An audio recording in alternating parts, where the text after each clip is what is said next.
Hey y'all, this is David, the Georgia photographer. Today, I got a lens.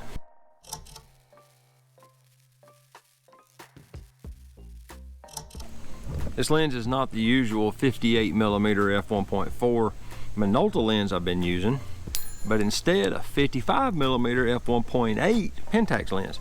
Now, the reason I picked up this little Pentax lens was because I was intrigued by its size. I mean, when you look at them side by side, you can see immediately how much smaller this lens is than the original lens I've been using.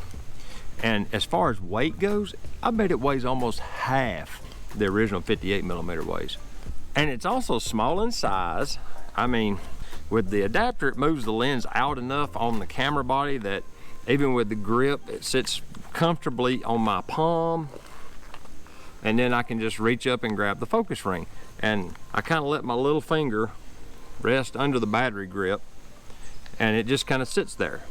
And it's just a real comfortable way for me to hold the camera. I hold it basically by the lens. And this gives me the opportunity to focus it really easily. Now it's got a long focus throw. Let's see. 1/2. It's a 3/4 revolution focus throw from minimum to maximum, but it does focus extremely close. It focuses to like 2 feet. And for a non-macro lens, that's really close. But what I like most about this lens is the bokeh. This thing is a monster little lens when it comes to blowing out the background. Look at this gray cat. Isn't it silly? Look, it's laying there on the porch chilling, but look at the background. Wow, this thing makes an amazing image. For portraits, this runs into the 82 to 85mm territory on a crop sensor camera, basically.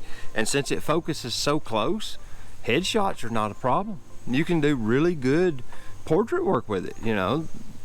All of the standard portrait photography is within the realm of this little bitty lens. And what do you gain? 2/3 of a stop of light. The build quality of this lens is off the chart.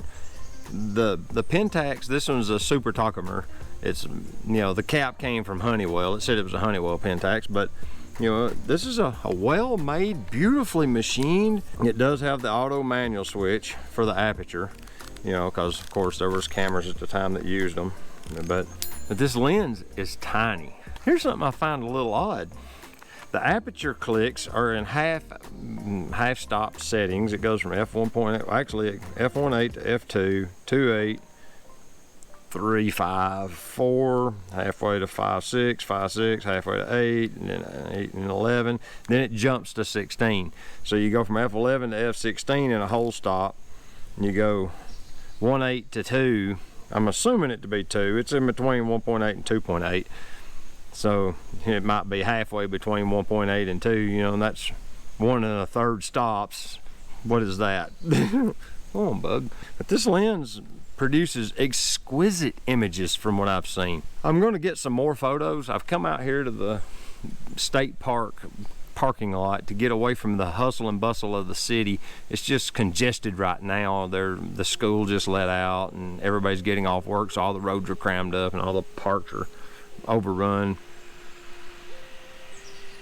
Now there's a guy over there with a saw of some sort, even out here, but figures.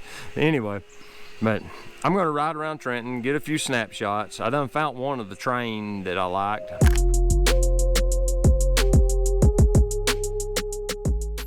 I may ride back by there and get a couple more photos. There's some pretty cool graffiti on those train cars. Just try to get some close shots, some distance shots. But this lens was cheap, like way cheaper than I wasn't expecting much, okay? It was so cheap that I threw the dice just to see what I was gonna get, and I'm pleasantly surprised. Honestly, this lens just might replace the 58 f1.4 Minolta. It's that good.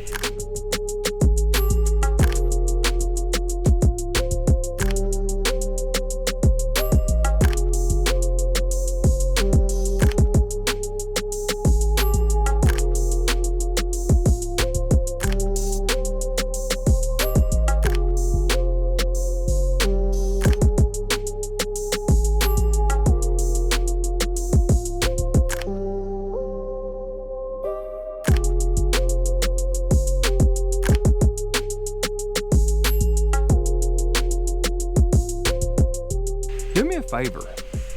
All right, there's let me hang this up. Do me a favor, y'all. Share my videos around. Since I don't play the algorithm game, I kind of rely on organic search hits on YouTube and you guys discussing my content to get the word out. Since I don't do the clickbaiting titles and the thumbnails with me going and all that sort of jazz, it doesn't seem to garner near as much attention. I keep getting comments and emails about how people are just discovering my channel and how they wish they'd have found me sooner, and they don't understand why the videos don't get more views. And it's mostly because of me, because I'm not doing the whole analytic chasing the analytic game. You know, you see what I'm saying. But I appreciate it if y'all share them around.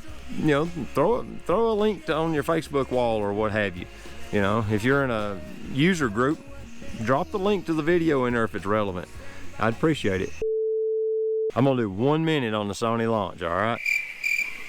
Sony launched 2 new small APS-C cameras, and they're rangefinder style viewfinder with it offset to the side. It's a 61 and I think a 6600, and one's stabilized, one ain't. You know, they're like moderate or marginal upgrades from the two, you know, from the 6000 and the 6500 or something to that effect.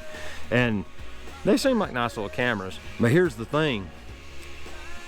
Refer to my previous video about that. Don't run out and buy these cameras because they're new. I really am not seeing anything in these cameras that's genuinely any better than their previous predecessors, other than a new model number stenciled on them. You could probably scratch off A6100 and write A6000 on it, and I bet it shoots the same photos. So, all right, that's all I'm gonna say. Canon launched a couple of new cameras too, and honestly, if I was gonna get a new vlogging camera and it wasn't gonna be a GoPro, it would probably be that 90D because of the flipping screen. That's a really big deal, and it allows you a lot of latitude when you vlog. This one works really well. I've added a little bit of a light. I've got a little bit rechargeable light right here beside it. I made me a little arm. Here's a photo of it that I'll take with the 55mm so you can see what the vlogging rig looks like. But I got the plastic housing in that didn't have the ND filter attachment, modified a ND filter attachment for a GoPro. It's a little aluminum machine fitting that's normally meant to bolt straight on the GoPro, and I put it in the milling machine, cut it out a little bit bigger where it would fit on the plastic housing, and then I epoxy glued it to the housing, and that way I can mount my ND with the GoPro in this little cage that holds the little adapter module that allows you to put the remote microphone into it. I've got it all built out finally, and it works really well. And there's that bug again.